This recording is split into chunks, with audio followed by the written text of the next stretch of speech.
All right. Well, hey, welcome back to New South Christians. We kind of took a break at the end of the school year. And man, do I have a treat today. You better just strap in is all I can tell you. Sitting to my left is Dr. Michael Lenz. You got your UMass?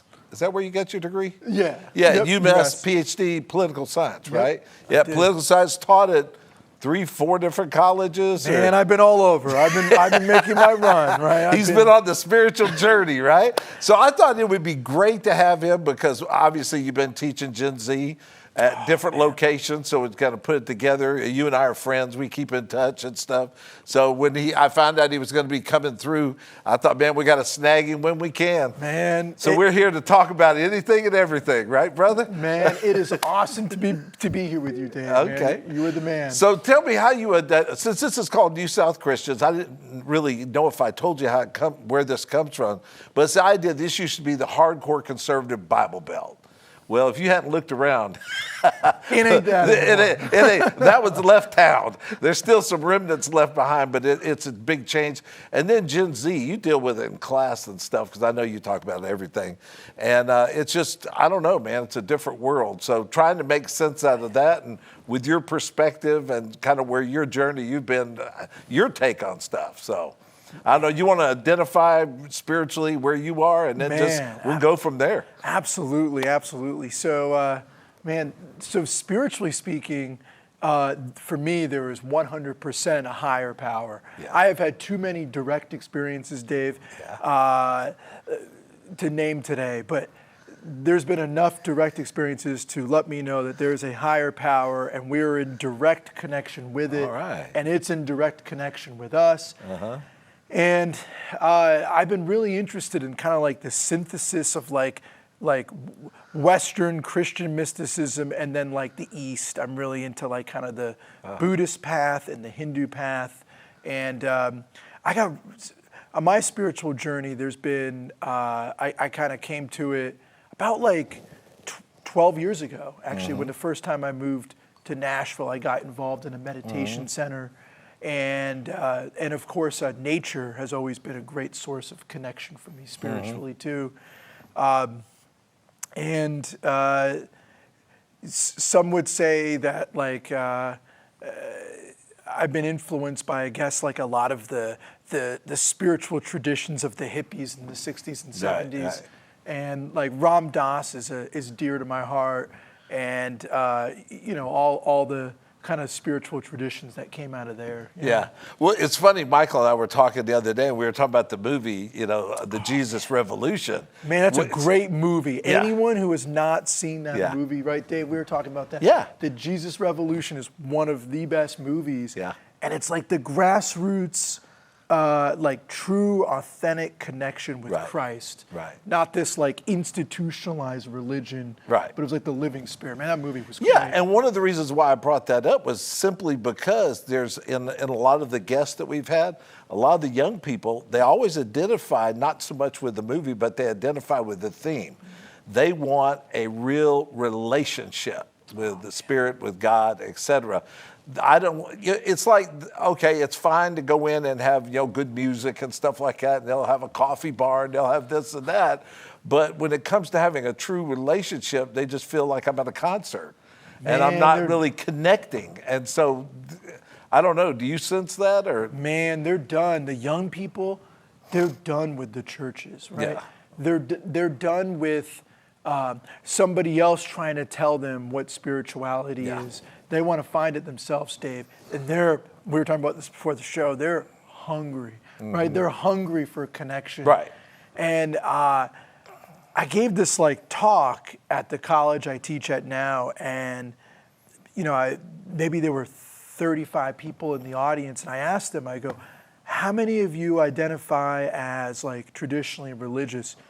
2 hands out of 35 went up. Wow. And then I asked, how many of you consider yourself atheist? I think only 1 hand went up. Right. And then all the rest identified as like spiritual. Yeah. And they were searching for like spiritual but not religious. Yeah. And they wanted to find something that's like more inwardly connected, and they're looking for the real thing, baby. They're thirsty, they're hungry for a deeper spiritual connection. And a lot of them don't know exactly where to find it, Dave. That's what I've been noticing is so many young people, they feel like there's something deeper, but what church is offering them is not what they're looking for. Right. It's like too fear-based, it's too conformist, it comes across as sort of plastic. Right. There's no authenticity to it, Right. no real juice. Yeah. And Well, Yeah. I mean, as a generation, they're also into social justice, et cetera. And when I was Yeah, reading, everything yeah. you just said was in a lot of the research that I was looking at said the same thing, that, they're on a spiritual journey. They don't identify with a particular religion, but a spiritual, but they want that relationship desperately. Desperately. And the thing is that it's hard to find.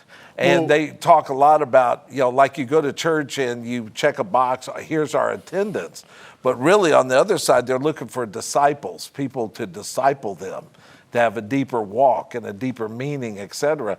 And it's really funny.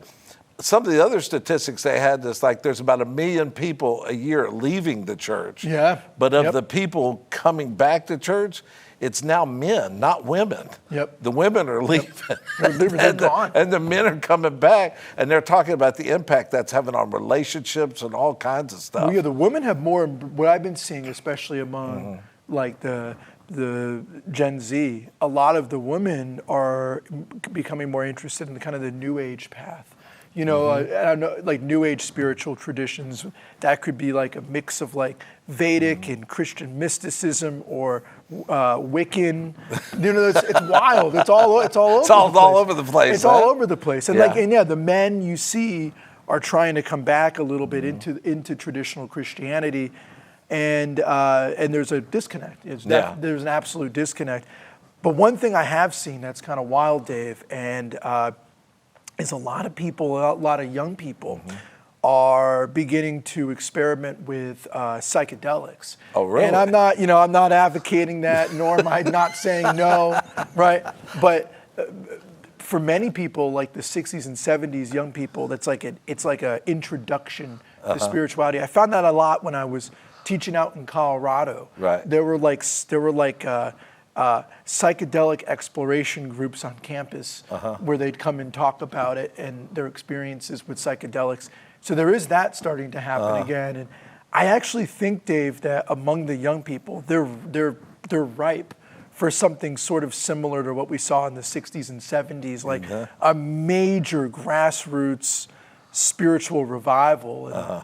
And that made me think of what you were telling me recently about the one in Kentucky. Yeah. The one it was about 1.5 years ago up in Kentucky, and it was totally student-led. They were having a musical period like they do every morning. And so the young people were in there leading it, and all of a sudden they said the Spirit just descended on the place. And then all of a sudden it started growing. And I heard about it probably about 5 or 6 days after it started. And I just picked up a little spot on the radio, and they say, hey, there's something going on up here on this campus, this small campus in Kentucky. So, man, I just got up that day, canceled my classes, got in the car, and took off. And when I got there, there was just thousands of people everywhere. And so I'm in this big long line, and there's an old not a gym, but it's an auditorium. That this is an old Christian school, and it seats about 2,000. So for fire regulations, you had to wait for people to leave before you went in. The people in front of me were from Brazil. The people behind me from California. And I said, "What are y'all doing here?" He said, "We just felt led to be here." And man, when I walked in, it was just, you could feel like the Spirit just descended.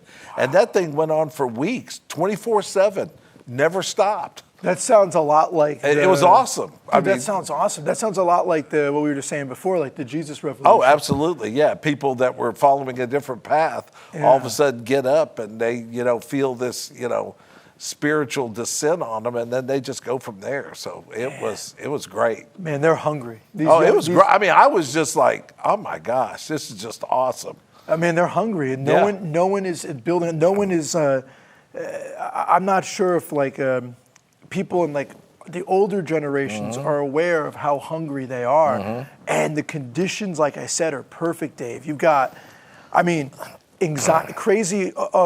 People come to the spiritual path a lot of times through suffering and a sense of like disconnection. And man, baby, do we have that right now. You got like anxiety rates that are off the charts. Oh, yeah, yeah. You know, among the Generation Z, you've talked about that. You've got loneliness.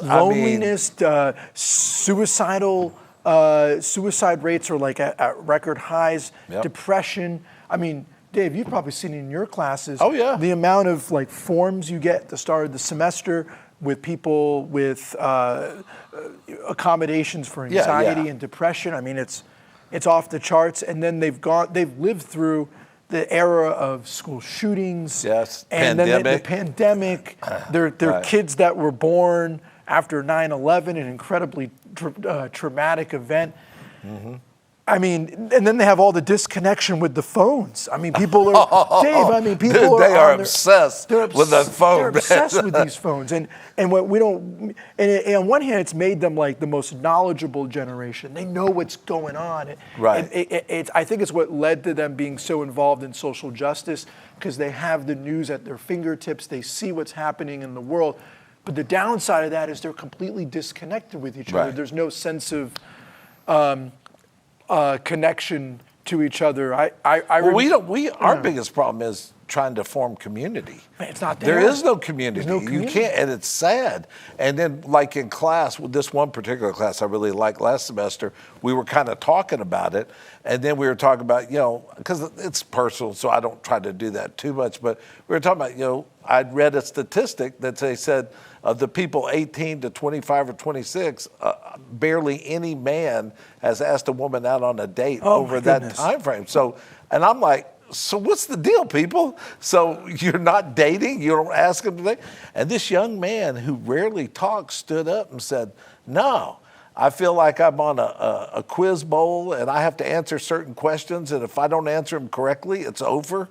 And I said, I don't even get a chance to get to know somebody. And they said, no, and they're mean and they're judgmental and they're harsh, and I'd rather just not date. I was like, and there was nobody that disagreed. I thought, golly. Wow. So they don't even know how to form community. No, not even amongst themselves. I mean, it's like, and so we tried a couple of things last year, and we're going to do some different things this year, but it's bad. And without the community and everything I've read, whether it's a church or any other kind of spiritual organization, if you don't have community, you're not going to have the changes. You're not going to have the connection. It's just not there. The community is like the center of like all of our spiritual journeying. We need to have the community.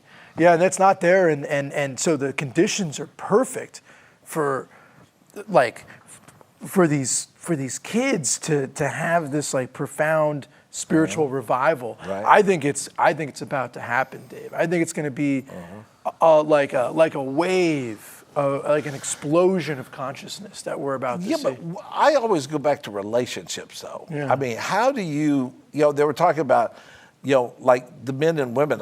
Do you see this in your classes? I mean, the men are getting dominated in ways I never saw in my career. Yeah. And I'm not, saying that men are not any good, but I mean, they're like passive. They don't lead. These women in class are much more assertive intellectually and, communication-wise. And I don't know. And then you look at the statistics, how many of them are achieving, much higher levels academically, economically, or whatever.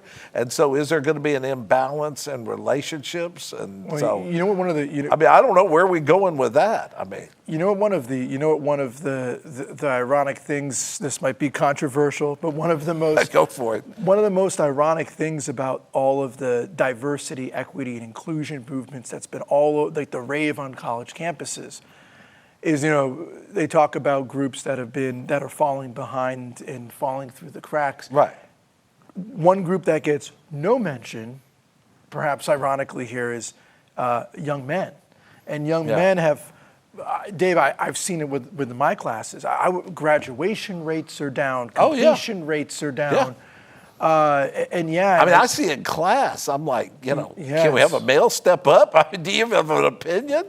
I mean, I don't know. It's just there's nothing there. Yeah, I think part of that whole that part of that whole sort of like social justice movement has kind of like, part of it inadvertently has shamed young men into not speaking their voice. Right. And that's been one of the sort of like unintended negative consequences of that whole DEI movement, is it's put a lot of young men on the defensive just because of how they present, based on their gender, and that's had some negative effects, and we're seeing it in our classrooms. We're seeing it with suicide rates among young men. I was startled to find have gone up something like 25% in the last decade. Yeah, it's huge. It's huge. Yeah. And anxiety rates even among men are up. Depression rates are up. Graduation rates are down. Completion rates are down. Academically, economically, when everything. it comes to on every measurement. And so then I wonder what that's going to do to like going forward, relationships, et cetera. Because what I remember as traditional relationships doesn't exist. No, it's and not even there. a local friend of mine that's a pastor up the road here that's done some stuff with us, like he was telling me the other day, he'll try to put together, activities. He has a group like 18 to 31. So they had one get together and 30 people showed up. 27 of them were women and only 3 were men. And it's like, well, if we're trying to interact and create community, we're not doing very well, and so they're going to try it with camping coming up soon. But he says it's really a difficult thing to do. And the men are falling behind, and then that's having a whole bunch of impacts, on the role of men, like in a relationship, So I don't know where we're going. I just know there's a lot of problems associated with it. Yeah, absolutely, absolutely, and that's created a lot of issues in our society at large, and a lot of young men don't know where to turn to. Yeah. And one of the things that I'd like to get involved with down the road, Dave, is kind of like spiritual men's groups. Where you kind of teach the men in a healthy way, right? Sure. To be kind of strong, empowered beings, and you weave it in with their spiritual path, whatever appeals to them. That seems like something we're in desperate need of. Yeah, right definitely. Well, tell me other stuff. I haven't seen you in a while. You also go by Forest River, so do you want to explain that? Yeah. So about 10 years ago, right when I was still living in Nashville, 10 years ago, I created a pen name, kind of like in honor of the earth. And that's where I came up with the name Forest Rivers. And I've written a couple books under the title. One was The Hippie Revival, which is pretty wild. I think you dig it. I'm going to give you a copy. And the other is Humanity's Spiritual Rebirth. And it was called Lessons Lived and Learned from the Pandemic. Really? And so I have a couple books under that name. And lately I've been starting to branch out on a speaking tour. I've got some gigs lined up next year at colleges and high schools to basically talk about the importance of finding inner peace. So it ties in exactly what we're talking about today. And so it's like a little like side project, and I'm trying to build a YouTube channel too with kind of like inspirational messages for really geared towards young people. Well, that's awesome. So that's the whole Forest Rivers thing. And I've been teaching in North Carolina, in the mountains, and loving it out there. Real beautiful country. Yeah. And just been kind of trying to get out there and get some life, get some life out of those young people, man. They need some a little bit of empowering. Right. They need a little bit of prodding to wake up and connect, and they have all the potential. Yeah. These kids are, I don't know if you've noticed in your classes, Dave, these kids are bright. These Generation Zers. I get some great students. I mean, really good. Really good. And and it's amazing once you can get past that wall and get them to kind of, willing to share with each other and, just let it go. I mean, this ought to be the safest place you could be to share. And I don't mind if we disagree or whatever. I mean, you know, it's what we're here for. Dude, I had to start. And once you get past that barrier, speaking of Yeah. that barrier, in my classes, you'll like this. Sometimes, you know, I'll kind of like mess with them, and I'll put a big hat out, like on the desk, and I'll be like, all right, all your phones in the hat.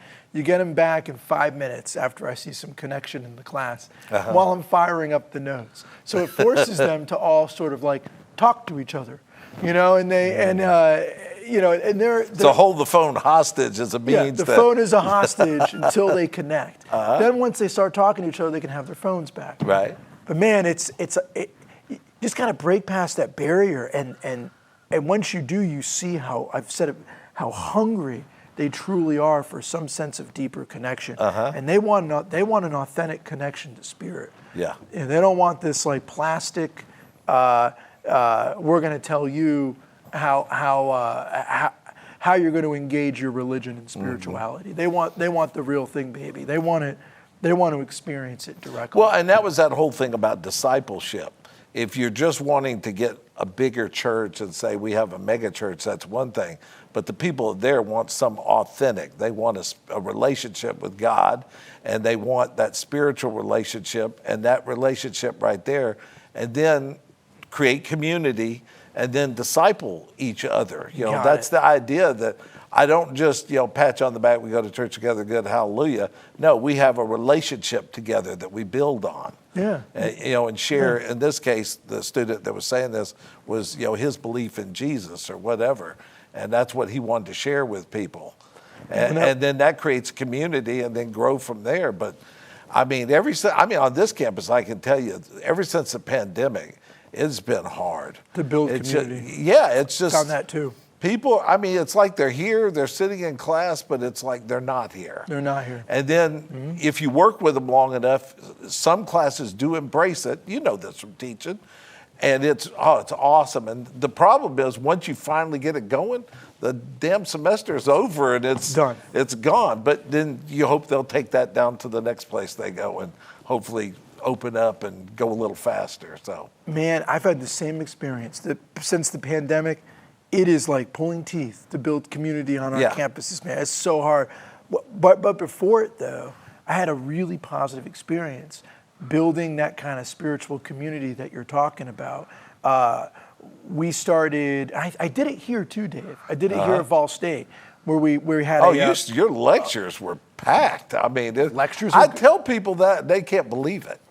Man. Because we don't have that. Yours was great too, But man. you'll be lucky to get 3 people here. Oh, I mean, 3. Today you won't. I mean, I used to, you know, do talks. Like I did a talk on the hippie revival. We got 250 students here come to the talk. People don't believe it. And I gave it after the pandemic and promoted it and everything at 2 different campuses, 10 and 12. You know, it's like.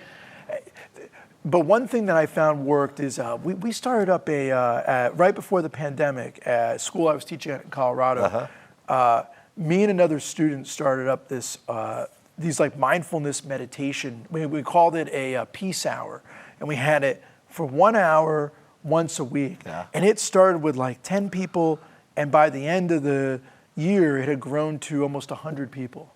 Yeah, and it was like Professor Mandeville, right? Yeah. Well, we did that. Well, we did that here at Vol State, but then I took that idea and brought it to a school in Colorado, and then it exploded, and it was like that discipleship. Like one student got fed from the community, and then they told other people. Dude, it was wild, man. We had people. It started off with me just leading like group meditations, and then it evolved into. We'd have like a different person every week who would share something from their spiritual practices with everybody. We had somebody, get this will blow your mind. We had somebody who did the Wim Hof method, where you're basically like, it's this guy. He's almost like a monk, and he puts himself in like freezing cold water and is able to hold his breath for 10 minutes straight while immersed in cold water, and he's not breathing for 10 minutes.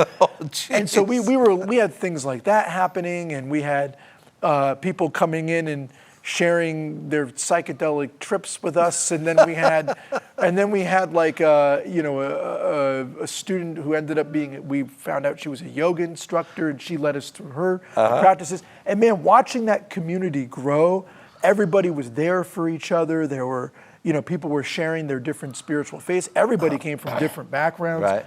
and it was just so cool to see the community that formed. And then the pandemic hit, and it just. Man, it felt like it just like eviscerated any sense of community. I remember like being during the pandemic being, I'm like you, man. Like I want to be out with. I want to be in front of students. I don't want to be on Zoom. And I'm sitting there behind a screen, like banging the screen, like, where's the connection?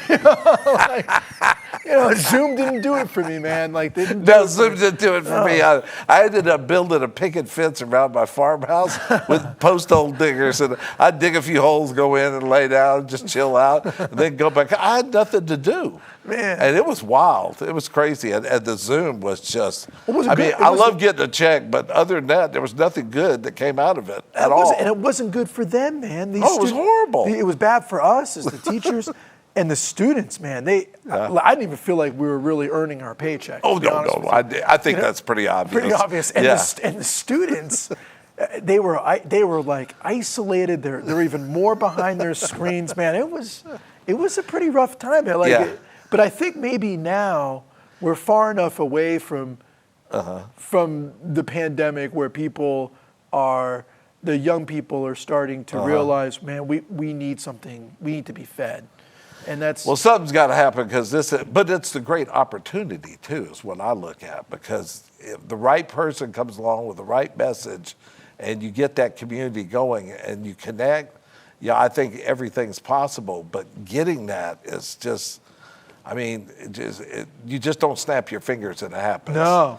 So, and they have to buy into it. And I think they want it. I really do. Everybody that's been on here, when they talk about church, they talk about, I want to have a relationship with God. I want to, experience. I don't want to just have they call it a 20-minute rock concert, 35-minute lecture, one song, goodbye, and out the door. See you next week. And that's it. Along with some shaming and fear. Yeah, that. Because one of the things Pew Research found, that when they asked people, why did you leave? A lot of them said they didn't like what they saw that was being demonstrated in the church's view of Christianity. They were looking for more than that. Well, and it's crazy, Dave, because actually, if you really dive deep into like the teachings of Christ, it was the opposite of that. There was the opposite of fear. It was like faith, and it was the opposite of ostracizing those who didn't agree with you. Right. Jesus wanted to bring everybody in. Yeah. It was I think the church has really turned off a lot of young people. They just don't vibe with it. It doesn't speak their language at all. No. And again, you saw that in the 60s and 70s. Yeah. Like America's last big, I think. Tell me if I'm wrong. Well, the Jesus Revolution was based on a true story. And I remember that time pretty well. It was... The Jesus hippies, man, they were the hippies. And the real thing. And they were huge, and they transformed the church, and it was just a massive transformation. It was the biggest. It was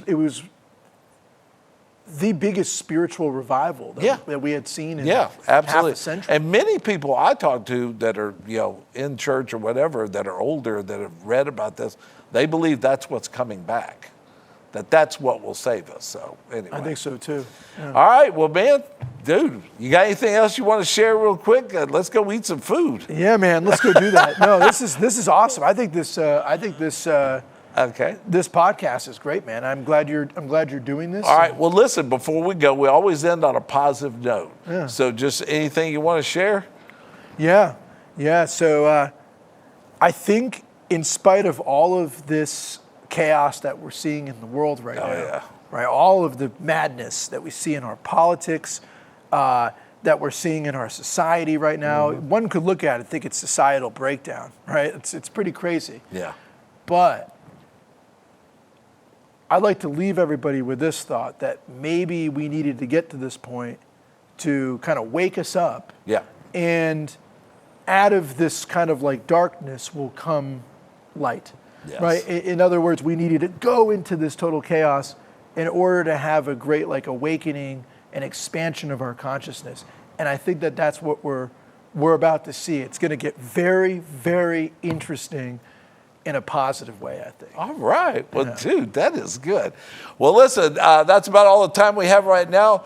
I knew Dr. Lenz would not disappoint at all, and I appreciate all of you, just get out and share. It's called New South Christians, and hey, if you're interested in being on, you can reach me through the campus, et cetera. I'd always love to have it, and dude, enjoyed it, awesome. brother. Yeah, it was it was good, awesome, man. All right.